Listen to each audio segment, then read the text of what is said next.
nutrition series of classes. My name is Kim Mason and I'm a registered dietitian.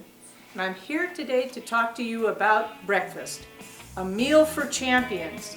And yet it's one of the meals that is the most skipped and avoided here in America. I'm going to show you how maybe you might want to rethink that if you are a breakfast skipper, because there's so much value to breakfast.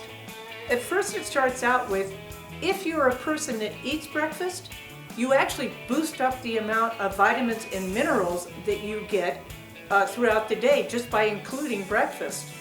Another thing is, it is a way of increasing your metabolism up to over 20%.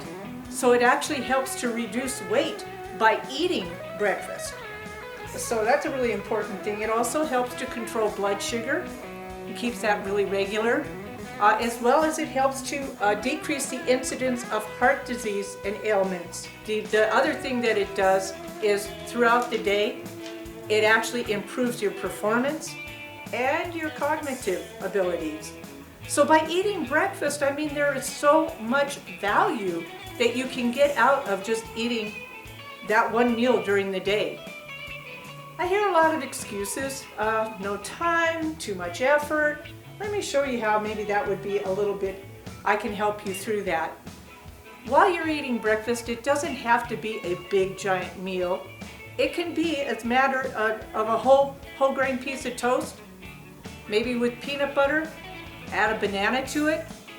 It's a good start and would give you what you needed to start your day. What you're looking for, in other words, is a combination between complex carbohydrates and proteins. Bringing those two things together gives you that extra advantage that you need throughout the day. Let's talk about breakfast in general. Breakfast usually is a habit. Either you have it or you don't. I'm encouraging that you start getting into a habit of having breakfast, but work with the habits you already have is also something I would encourage that you do. So a lot of times people will start their day with a cup of coffee, and if you add anything to your coffee, I'm going to help boost that up and give you a little more nutrition. For instance, if you like to sweeten your coffee, rather than using sugar or even a sugar substitute, I would recommend that you would use something like a cinnamon stick, which gives you a sensation of being sweet, but there's absolutely no sugar involved. Cinnamon has a very small, but an effect that might minimize your blood sugar. Cinnamon gives a really good flavor to coffee without adding any kind of carbohydrate. But let's say you like your coffee whitened. So instead of using just a regular creamer, why not add a little bit of dried non-fat milk? It gives you the same whitening, but it boosts up the amount of vitamins, minerals, and some of your important B vitamins, as well as calcium, that you're putting into your coffee. I also recommend adding something like a chocolate high protein drink, Carnation Instant Breakfast or whatever, because the chocolate and the milk will work together again to additionally allow you to get more out of your coffee. Plus, the combination allows you to use your calcium better. So those are a couple of things that you can do with a habit that you may already have. Just by changing how you sweeten or you flavor your coffee, you can add nutrition. You can keep adding nutrition to so much of everything that you do, particularly when it comes to breakfast foods. Some of the things I would really suggest is, if you're looking for a complex carbohydrate, always look for whole grain. Again, the new labeling laws has allowed, now on a lot of your packages, they are showing a stamp that will tell you this is actually a whole grain product. This gives you an idea of what that stamp would look like, but this tells you that really the product that you're eating is a whole grain. If you can get at least 3 servings of a whole grain per day, then you're meeting that American dietary guideline and helping to make sure that you are are going to be getting the amount of whole grain that you need throughout the day. Starting out with a bowl of cereal or even a whole grain piece of toast at least gives you a start. Now you've at least got one of your servings of whole grains under your belt. Again, looking for that stamp will tell you whether it's a whole grain or not. You know, everybody knows oatmeal is great for you, and steel cut oats is just another way of getting oatmeal. But sometimes it's a little bit of a hassle in the morning to get started and try to make your own oatmeal. What about oatmeal in a jar? You put your oatmeal in, you add something like a little bit of, this is a liquid kefir, but it could be a liquid yogurt or milk. Add that just to cover the oats, and then add on top of it things like raisins, nuts, whatever, and eat it the next morning. So if you were to put this in the jar the night before, it's ready to go. You're ready to go out the door with a great meal. Again, the whole grain in the oats, and the protein would be in the dairy product of whatever you're going to add to that. So you've got both covered, complex carbohydrate and protein. Another good opportunity for getting a whole lot of nutrition into one glass is what you put in your smoothie.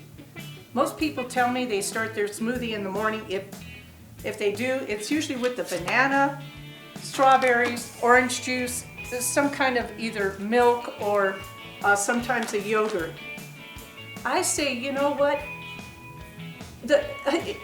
Put as much into a smoothie as you can, because this is a real opportunity for you to easily get a ton of good stuff in one glass. So in this particular smoothie, we did start out with the banana, and we do have strawberries, but then we added also a little bit of pineapple, some blueberries, an orange.